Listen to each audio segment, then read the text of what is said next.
Seja muito bem-vindo, querido amigo, amiga, para que juntos nos preparemos para a liturgia do próximo dia 12 de setembro, 24º domingo do tempo comum. Celebramos de modo muito especial nesse mês, setembro, o mês da Bíblia, onde nos dedicamos à leitura, à oração e aprofundamento da Palavra de Deus. A Igreja no Brasil nos recomenda nesse ano que aprofundemos a leitura da carta de São Paulo aos Gálatas. Então, aqueles que ainda não tiveram oportunidade de contato ou de aproximação com esse texto bíblico, ainda há tempo. Façamos o nosso exercício bíblico, a leitura, contemplação desta bonita carta, São Paulo aos Gálatas. Uma orientação litúrgica para nos ajudar a vivenciar melhor e celebrar esse mês da Palavra de Deus. Geralmente no mês de setembro, nossas comunidades gostam muito de salientar, o lugar da palavra, de dar destaque e de fazer a entrada com a Bíblia. Como que nós devemos proceder? De acordo com as orientações da Igreja, as orientações litúrgicas, duas recomendações são importantes. Primeira, nós não deveríamos colocar a Bíblia em destaque ao lado do ambão, porque senão nós duplicamos os símbolos na liturgia e a gente não deveria fazer isso no espaço litúrgico. O ambão, a mesa da palavra, já é o lugar de destaque, o lugar por excelência da palavra de Deus, da proclamação da palavra de Deus. Por isso, nós não deveríamos colocar outra Bíblia para tirar a atenção do ambão da palavra. Aqui em nossa paróquia, nós decidimos reproduzir simbolicamente o cartaz do mês da Bíblia, que traz uma fonte, traz uma vela, traz o Espírito Santo. Então, nós colocamos aqui uma fonte, uma vela, a nossa pomba representando o Espírito Santo está aqui no desenho da cruz. Mas não colocamos a Bíblia, porque o ambão já faz essa função de destacar a palavra de Deus. Assim como na entrada da palavra, se as comunidades assim o fizerem, não se deve entrar com uma outra Bíblia que não aquela que vai ser proclamada na missa, porque senão nós esvaziamos o símbolo do livro litúrgico, do livro da Bíblia.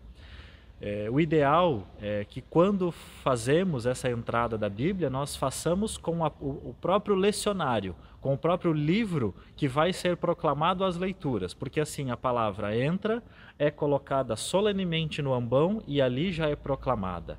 Porque senão nós esvaziamos. Uma Bíblia entra e nós fazemos a leitura de um outro livro, Então fica um símbolo separado, um símbolo partido, um símbolo duplicado. E essa não é a orientação e o ideal para o destaque da Bíblia nesse mês de setembro no nosso espaço litúrgico.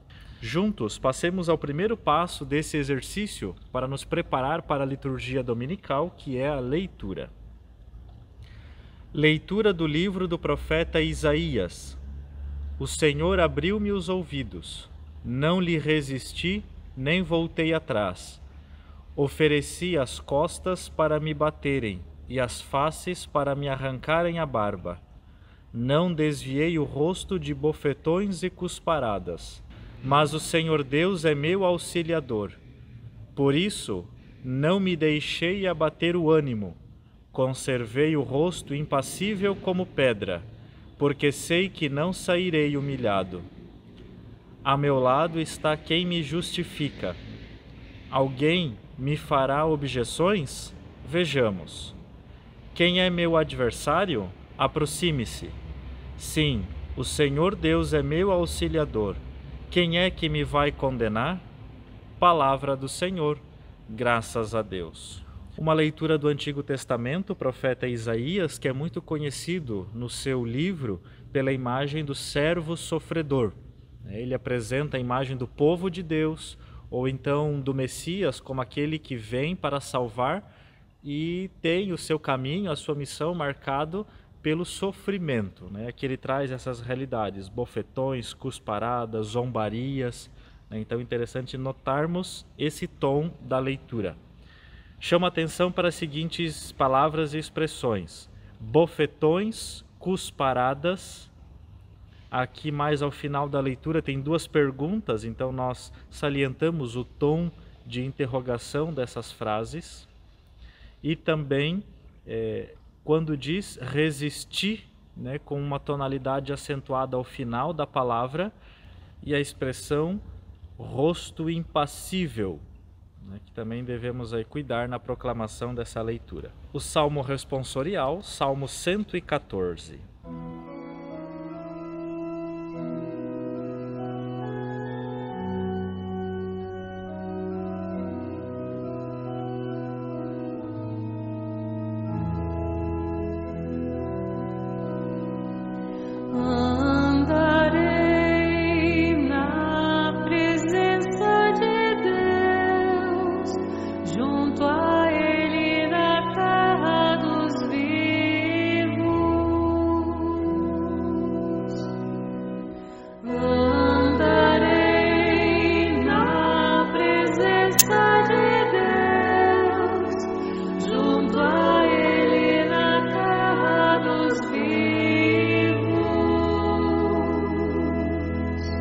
Eu amo o Senhor porque ouve o grito da minha oração. Inclinou para mim seu ouvido no dia em que eu o invoquei. Andarei na presença de Deus, junto a Ele na terra dos vivos.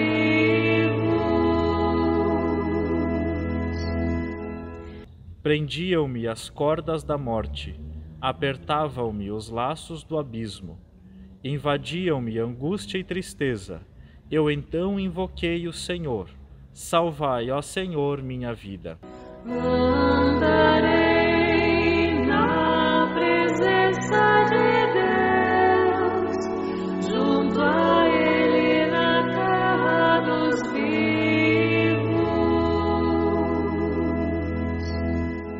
O Senhor é justiça e bondade. Nosso Deus é amor, compaixão. É o Senhor quem defende os humildes. Eu estava oprimido e salvou-me. Andarei na presença de Deus, junto a Ele na terra dos vivos.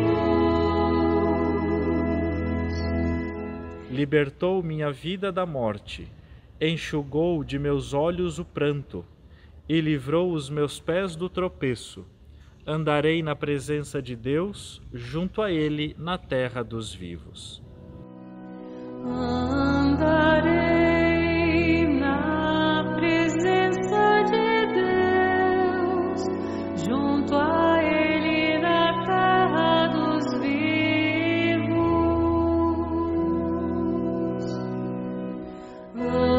Andarei na presença de Deus, junto a Ele na terra dos vivos. Chama atenção nesse salmo, a segunda e a quarta estrofe são irregulares, né, com 5 versos. Chama atenção também para que na proclamação do salmo, né, se formos proclamar especialmente, né, ou então cantar, nós precisamos respeitar os versos, né, as frases. Especialmente no lecionário que a gente faz a leitura, e recordo novamente, fazemos sempre a leitura do lecionário, que é o livro litúrgico, e não de folhetos e de outras folhas, especialmente o salmo. Ainda quem vai cantar o salmo, cante do lecionário e não leve. Tem alguns que eu já percebi assim, que levam uma folha com a partitura ou algo assim para cantar o salmo daquela folha. Não é o ideal. O ideal é que nós façamos do livro litúrgico, né? Porque o livro tem o seu simbolismo especial na liturgia. No livro litúrgico, o salmo, então, ele já está dividido por frases, né? Às vezes com um travessão dividindo as frases. Então a nossa proclamação respeita essas frases, respeita aquele travessão, né? Porque é ali que a gente vai fazer a entonação para a próxima frase. O salmo, ele tem uma tonalidade mais poética na proclamação, não é como uma leitura do livro, de uma carta. Então o Salmo tem essa leitura mais de poesia, né? É um canto poético, por isso que devemos respeitar esse gênero literário. Leitura da carta de São Tiago. Meus irmãos, que adianta alguém dizer que tem fé quando não a põe em prática? A fé seria então capaz de salvá-lo?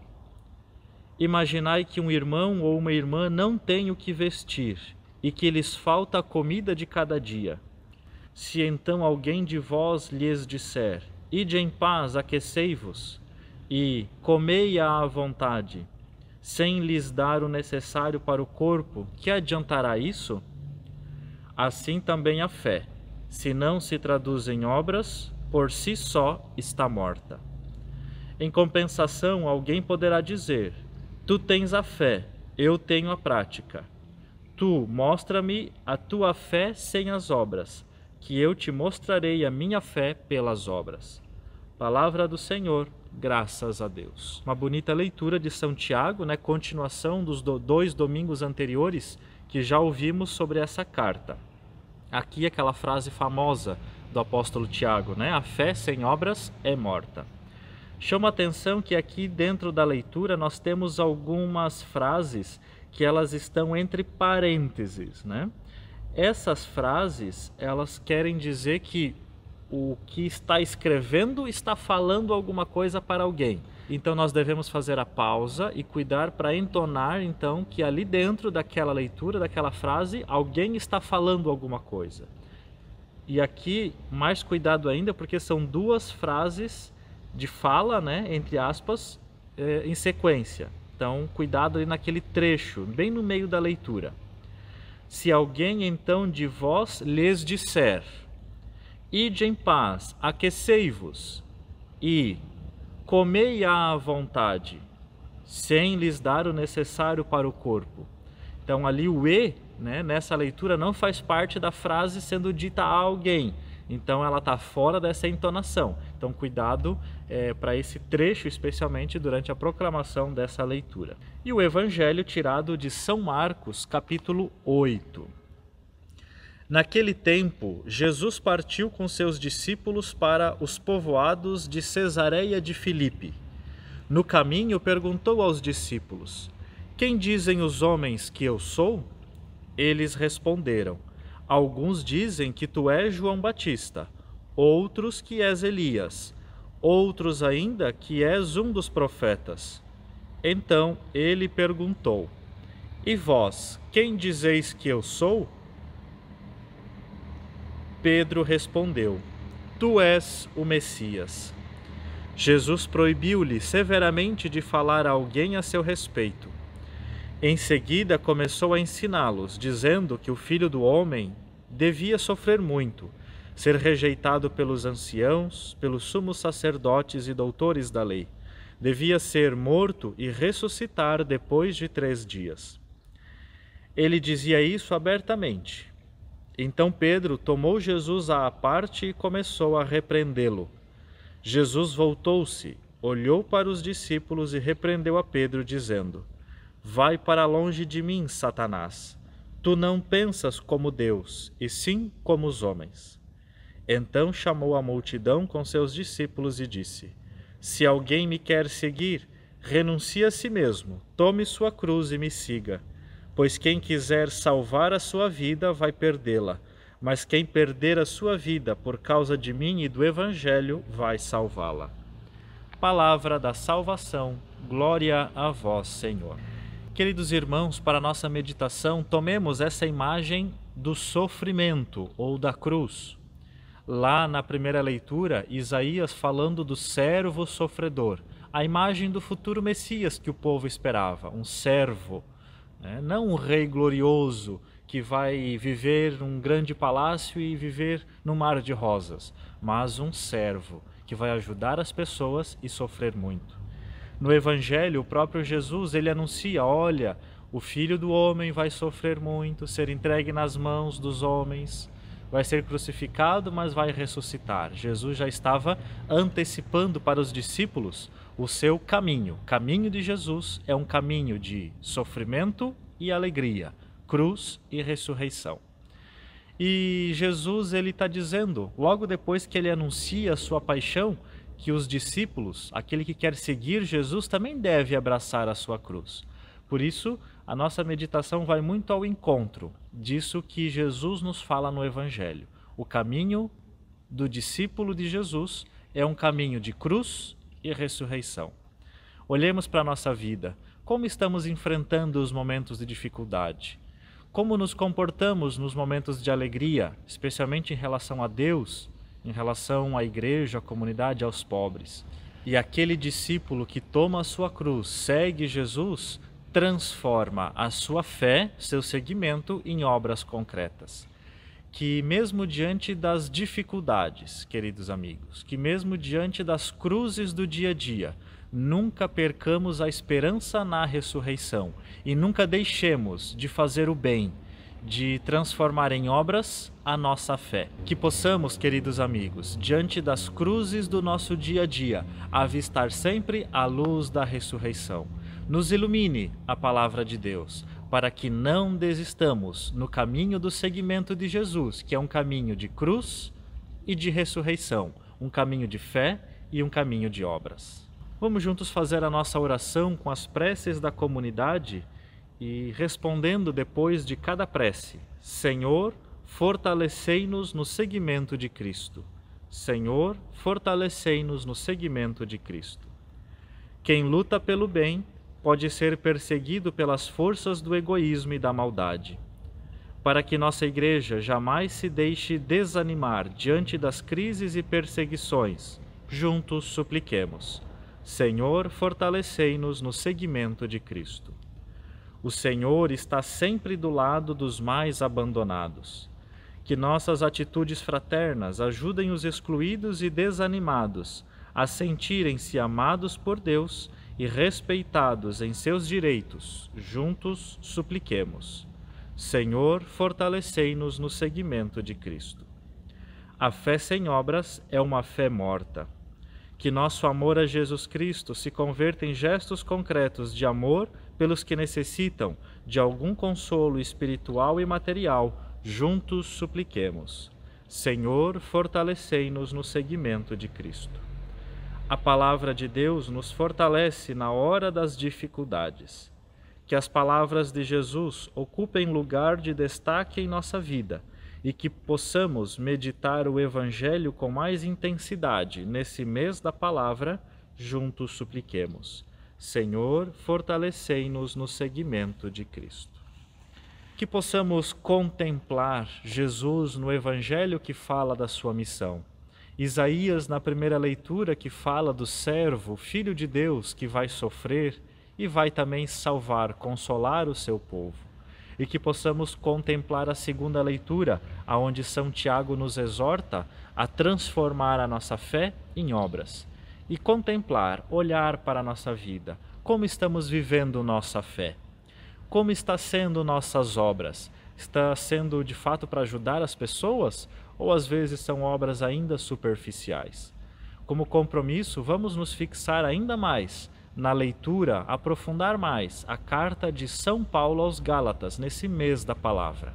Que nós, com muita alegria, com muita fé, vivenciemos esse mês da Bíblia e celebremos bem esse 24º domingo do tempo comum.